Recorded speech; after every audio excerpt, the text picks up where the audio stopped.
The only people that I know who aren't are people who are unhappy in life and then a big disappointment to them. At the peak of his success, Dan Blocker had everything most actors spend a lifetime chasing: stability, respect, and a role that made him feel permanent. That's what made the ending so jarring. There was no build-up that felt dangerous, no moment that screamed tragedy ahead, just a sense that things would soon return to normal. They never did. What followed was sudden, devastating, and left behind a silence that grew louder with time. Dolphia Blocker could have become the public face of grief. Instead, she chose something far rarer: disappearance.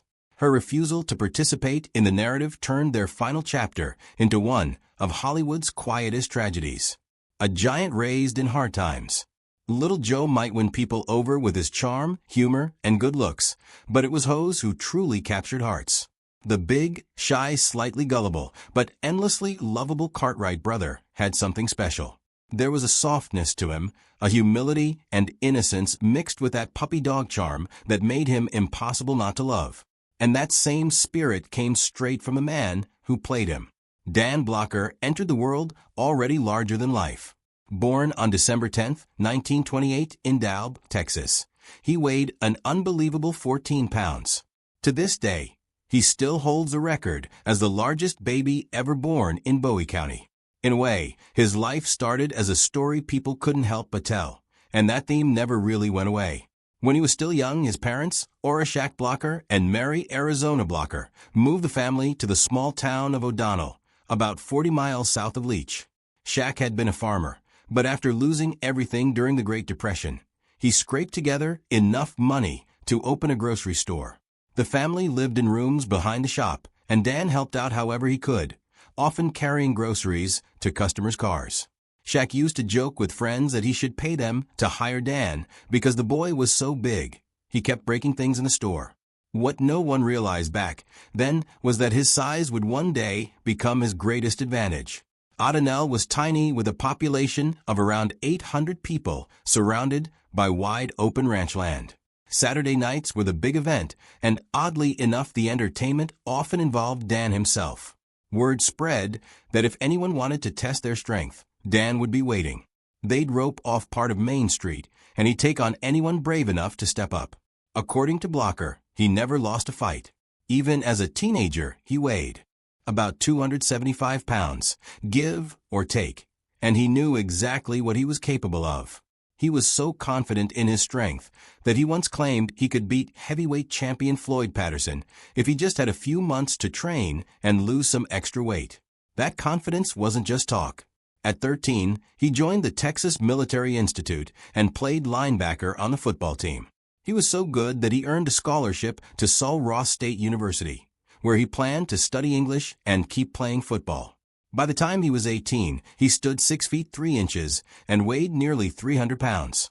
And he would grow even bigger as the years went on. But it was a twist of fate that changed everything. The school's drama club needed someone strong enough to move heavy dummy props for a production of Arsenic and Old Lace. Dan fit the job perfectly. Then someone suggested he step into a small role as Teddy Brewster, the eccentric nephew of the play's murderous aunts. That single moment on stage changed his life. The audience reaction, the energy, the feeling of being seen, it grabbed him completely. He switched his major from English to theater and never looked back. After graduating, he turned down offers to play professional football and headed east to chase a dream he hadn't even known he had. He worked summer stock and preparatory theater, slowly building his craft until he landed a small role on Broadway in King Lear. It was the start of something bigger, though the path would take a detour he never planned for. In late 1950, Dan Blocker was drafted into the U.S. Army during the Korean War. He went through basic training at Fort Polk, Louisiana, followed by 9 months of training in Sapporo, Japan. From there, he was sent to Korea serving with Company FN Battalion 179th Infantry Regiment of the 45th Infantry Division. By the time his service ended, he had risen to the rank of sergeant. His unit was stationed near the Jamestown line close to Chwon, an area that is now part of North Korea. In March, they were pulled into intense fighting at a place called Outpost Erie. Then on May 25th, their patrol walked straight into a communist ambush deep behind enemy lines.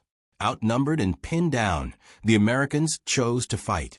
When one soldier was wounded and trapped under heavy fire, Blocker held his position for more than 4 hours, returning fire against machine guns, mortars, and small arms.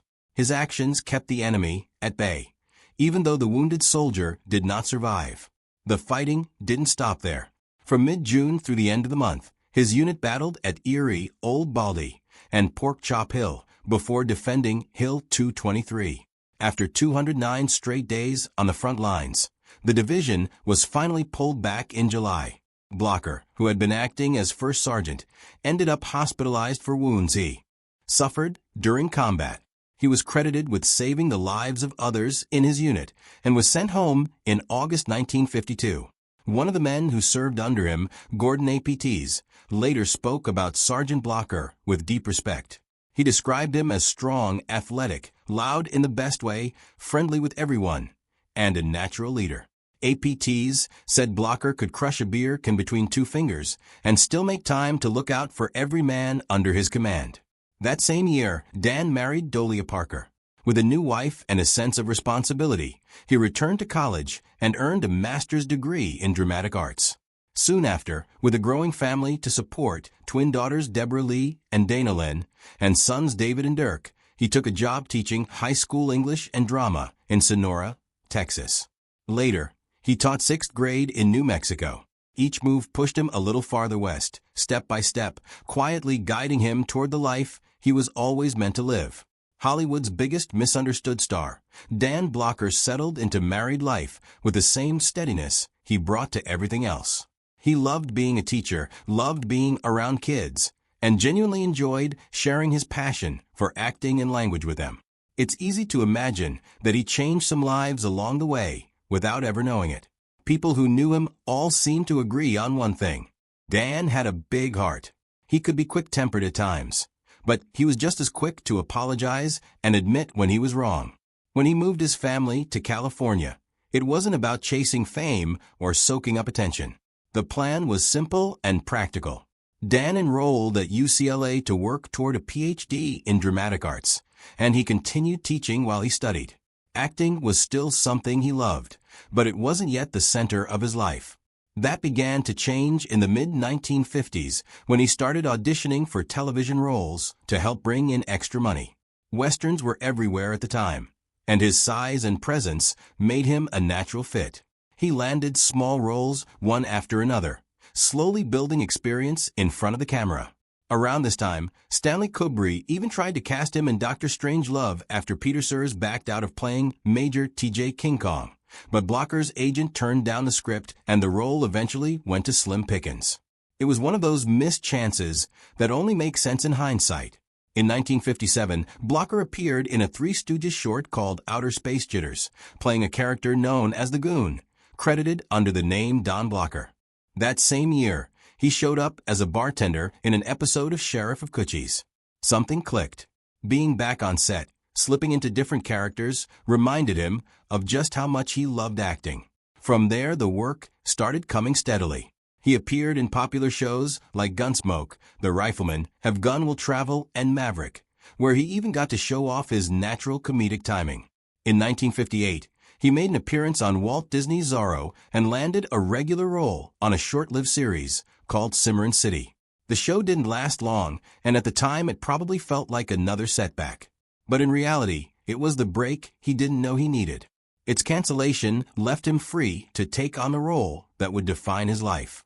When producer David Dort chose him to play Hoss Cartwright on Bonanza, everything changed. Dan put his doctoral studies on hold and became a full-time actor, mostly because the role demanded everything he had. And it was worth it. If Little Joe was the heartthrob of the show, Hoss was its heartbeat, the emotional center, the steady soul that held the Cartwright family together. What's surprising is that Bonanza wasn't an instant hit. When it first aired, ratings were so low that NBC seriously considered canceling it after just one season. Part of the problem was its Saturday nighttime slot, where it had to compete with Perry Mason. During its first year, the show didn't even crack the top 30. But the network believed in it. They moved Bonanza to Sunday nights at 9 o'clock p.m. And that's when everything finally clicked. The audience grew, the ratings soared, and the show began the long run that would eventually stretch for 13 more seasons. Chevrolet came on as a sponsor, which gave the ratings another big push in season 2. Even so, the show nearly disappeared before it ever had a chance to succeed, mostly because it was expensive to produce. NBC executive Thomas Sarnoff later revealed that the network in New York had planned to cancel the show after the first 13 episodes because it had gone over budget. Filming Bonanza in color cost about $15,000 per episode in that first year, a huge amount at the time. Sarnoff stepped in and promised he could keep the production on budget. And he did. With that, Bonanza survived and then exploded, becoming one of the most beloved shows in television history, with Dan Blocker's Hoss Cartwright at the center of it all. From the moment America met Hoss Cartwright on Bonanza, something clicked. Here was this towering man, 6 feet 4 inches, over 300 pounds, who looked like he had walked straight out of a legend. Yet instead of being a fearsome brute, Hoss was gentle, awkward, funny, and endlessly kind. He tripped over his words. He stumbled into trouble. He wore his heart on his sleeve, and viewers instantly fell in love. The nickname Hoss itself was a playful twist on the word horse, a folksy way of saying big as a horse. It fit perfectly. But what truly sealed the deal was how completely Dan Blocker disappeared into the role. To millions of fans, Hoss Cartwright did not feel like a character. He felt like a real person. And that is where the great contradiction begins. Because in real life, Dan Blocker was nothing like the slow, simple-minded ranch hand he portrayed. He was highly educated, holding a master's degree in theater. Before his acting career took off, he had worked as a school teacher. He was thoughtful, well-read, deeply religious as a Free Methodist, and politically progressive. He supported liberal causes and even backed Eugene McCarthy. The man behind the scenes was sharp, reflective, and intellectually curious. Yet, despite their differences, Blocker and Hoss shared one enormous similarity: a powerful sense of compassion. Blocker believed deeply in kindness, fairness, and standing up for what was right. That belief quietly shaped everything he brought to Hoss. Kids sensed it immediately. Parents did, too. Hoss never felt manipulative or calculating. There was nothing hidden about him. What you saw was what you got. A good man trying his best in a complicated world. Early in Bonanza's run, Blocker struggled with how deeply he was sinking into the role. As he later admitted during the first few seasons, he often felt as if he and Hoss were the same person. He spent so much time building the character, studying him, and trying to understand how he thought that the lines began to blur. It was not until around the 5th season that Blocker finally felt confident enough to separate himself from Hoss. Once he fully understood who Hoss was, he could step into the character each morning and step away from him each night, leaving him behind on the soundstage. Still, Hoss never stopped living somewhere inside him. Blocker often kept in mind a quote from the 18th century Quaker missionary Stephen Greeley, that if there is any kindness to be shown or any good to be done, it should be done now, because we only pass this way once. That philosophy became the emotional backbone of Hoss Cartwright. Every gentle gesture, every awkward apology, every moment of loyalty flowed from that simple idea. Off camera, Blocker's toughness revealed itself in unexpected ways. During one filming session, he was thrown violently from a horse and fractured his collarbone. Instead of heading to the hospital, he did something almost unbelievable. He set the bone himself. Then he climbed back on and finished the scene. Only afterward did he take time off to recover. The irony was that during his recovery, he gained some weight, and when he returned to set, the same horse that had thrown him could no longer carry him. It was a perfect example of Blocker's quiet grit. He did not talk much about being a Korean War veteran, but he had been decorated for his service. War changed him in lasting ways, especially when it came to guns.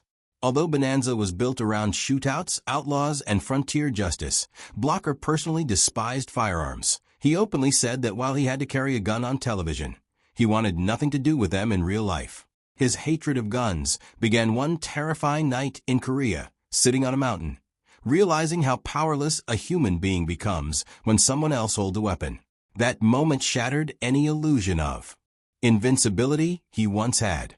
Before the war, he had enjoyed hunting. After the war, he owned no guns at all. He would not even allow his sons to go hunting. To Blocker, shooting animals for sport made no sense.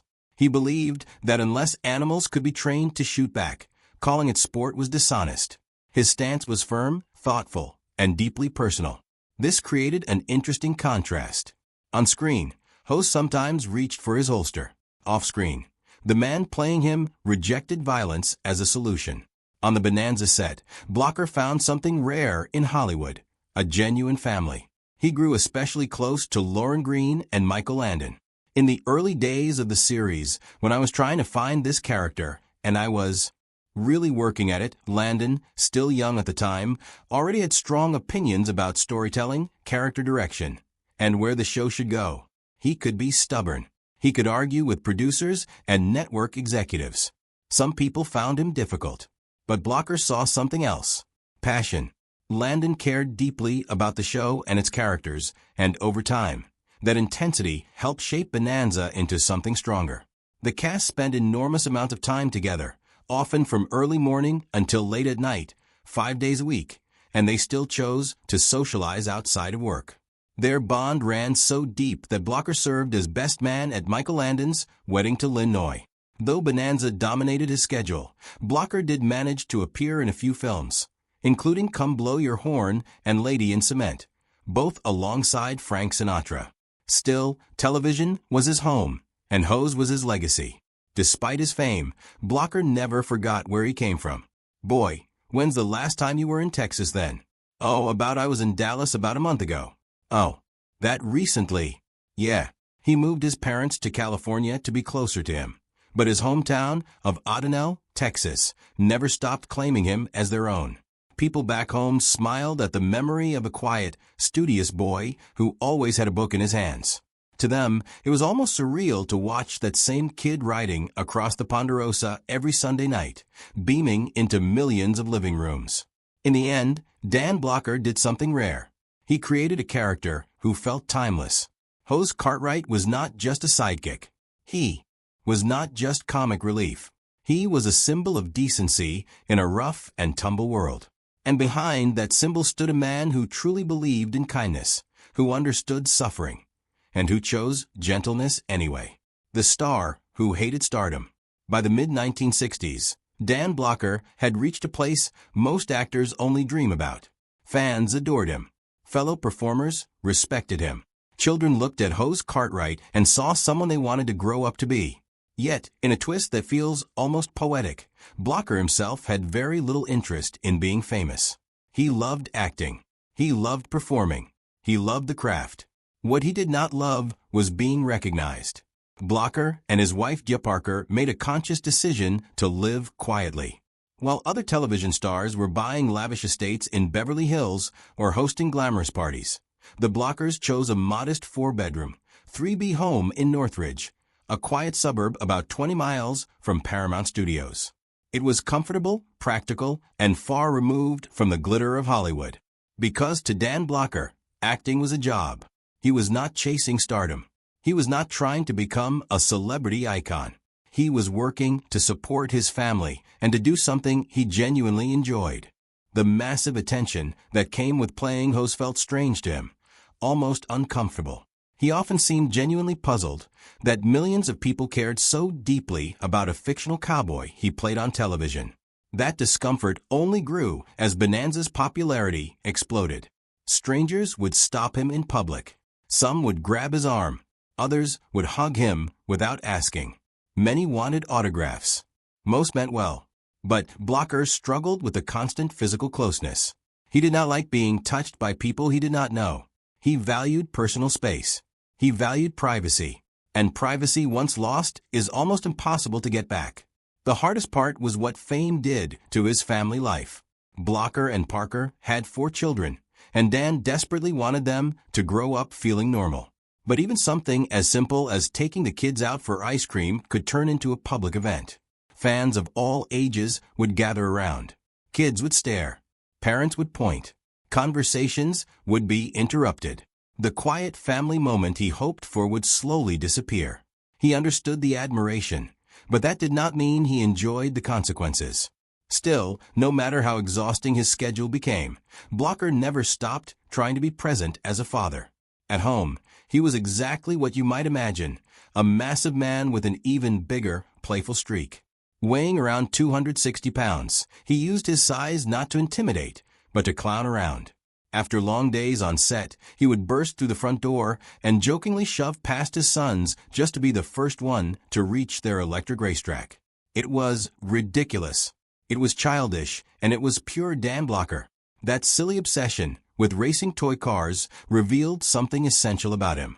Beneath the towering frame and booming voice was a man who never lost his sense of play, a man who knew how to be serious when needed, but who also understood the value of laughter. The Blocker household reflected that balance. Yes, they had a swimming pool. Yes, their driveway held some nice cars. Parker drove a 1963 Cadillac. Dan had a brand new Corvette Stingray. But none of it was about showing off. There were no marble statues, no gold-plated gates, no Hollywood excess. It was a family home. And perhaps the most telling detail of all was Dan's social circle. Instead of surrounding himself with famous actors and industry power players, Blocker stayed close to the people who had known him before fame arrived. Former school teachers, old friends from Texas, people who remembered him as a thoughtful, bookish young man long before America knew him as Hoss Cartwright. He and Parker stayed far away from big Hollywood parties. That whole scene just wasn't for them. They weren't chasing connections or rubbing elbows with the right people. They preferred quiet nights, familiar faces, and conversations that actually meant something. Fame may have changed how the world saw Dan Blocker, but it never changed who he was. Instead of bending himself to fit celebrity life, he simply stepped away from it. No gated communities, no hidden mansion in the hills. He packed up and moved to another country. Blocker made the remarkable decision to relocate his family to Lugano, Switzerland. The idea did not come from a business deal or a tax strategy. It began with something simple and almost poetic, a magazine. Blocker was an avid reader of National Geographic, and one particular feature on the lake regions of northern Italy and southern Switzerland stopped him in his tracks. Page after page of mountains, water, and old European towns stirred something deep inside him. He had already visited Europe once with his wife, Dolia Parker. And after seeing those photographs, he told her that if they ever returned, they absolutely had to see that lake region. Years later, they did. In 1970, the Blocker family traveled through Switzerland and northern Italy, visiting places like Lake Co, Lake Major, and finally Lugano. And somewhere along that journey, something clicked. Lugano did not just feel beautiful, it felt right. Blocker would later say it was the prettiest place he had ever seen. More importantly, it felt like home. The town offered something Blocker had been craving for years. Peace. No crowds, no autograph seekers, no strangers grabbing his arm in grocery stores, just quiet streets, mountain air, and a slower pace of life. The practical pieces fell into place quickly. The family found an American school in Lugano for the children. The kids began learning new languages. Europe suddenly became their extended backyard with neighboring countries only a short train ride away. By 1970, the decision was made. The Blockers were starting a new chapter in Switzerland. Blockers still had obligations in the United States. Of course, Bonanza was one of the biggest shows in television history, and he remained committed to it. But his plan was simple. Whenever he was not actively filming, he would return to Switzerland to be with his family. For him, the move was not about escape. It was about preservation. There were rumors almost immediately. Some people assumed he had left America for financial reasons. Others speculated about taxes, investments, or secret deals. Blocker quietly dismissed all of it. Bonanza had already made him a millionaire. Living overseas actually meant higher taxes and the complication of dual citizenship. If anything, Switzerland cost him more money, not less. Money was never the point. What truly drew him in was the quiet, the anonymity, the chance to walk down the street as a normal man. There was also a small, almost humorous detail that worked in his favor. Bonanza did air on Swiss television, but only in German. And in southern Switzerland, where Italian was the dominant language, very few people watched the show, which meant that in Lugano, Dan Blocker was not Hoss Cartwright. He was just Dan. That anonymity was priceless. Like fellow Western star James Arnes of Gunsmoke, Blocker had never been comfortable with celebrity culture. He did not enjoy premieres. He did not chase headlines. He had no interest in becoming a Hollywood personality. He wanted a life, a real one. In Lugano, he found it. He could focus on being a husband, a father, a private citizen. He could watch his children grow without cameras and crowds constantly intruding. He could sit in a cafe without being interrupted. He could breathe. It was worlds away from the dusty trails of the Ponderosa Ranch, worlds away from sound stages and studio lights. And that distance mattered, because while millions of people saw Dan Blocker as a towering cowboy every Sunday night, the man himself was quietly choosing a very different identity. Not as a star, not as an icon, but as a husband who loved his wife, a father who wanted normally for his kids, and a thoughtful gentleman who simply wanted some peace in a beautiful corner of the world. Switzerland gave him that. And for Dan Blocker, that quiet life meant more than any amount of fame ever could. The awful ending and tragic death of Dan Blocker and his wife. In 1972, Dan Blocker returned to the United States to begin work on what would become the final season of Bonanza. But something was wrong. Those around him could see it. Blocker felt weak, drained, unusually tired.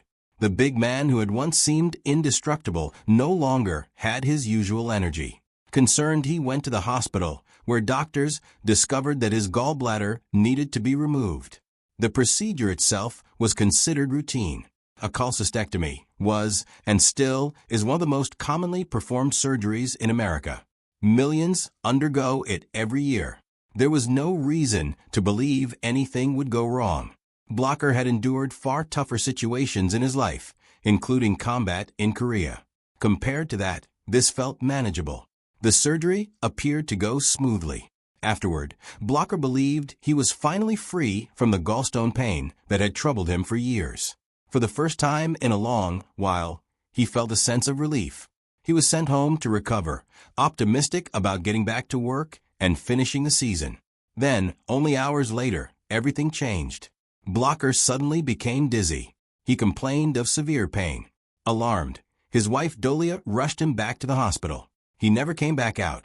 Later that day, Dan Blocker died from a pulmonary embolism. A blood clot had traveled to his lungs, blocking a major artery. The death was sudden, unexpected, devastating. One moment he was alive and planning his future. The next he was gone. Dan Blocker was just 43 years old. The shock rippled outward instantly. His wife lost her partner. 4 children lost their father. The cast of Bonanza lost a brother.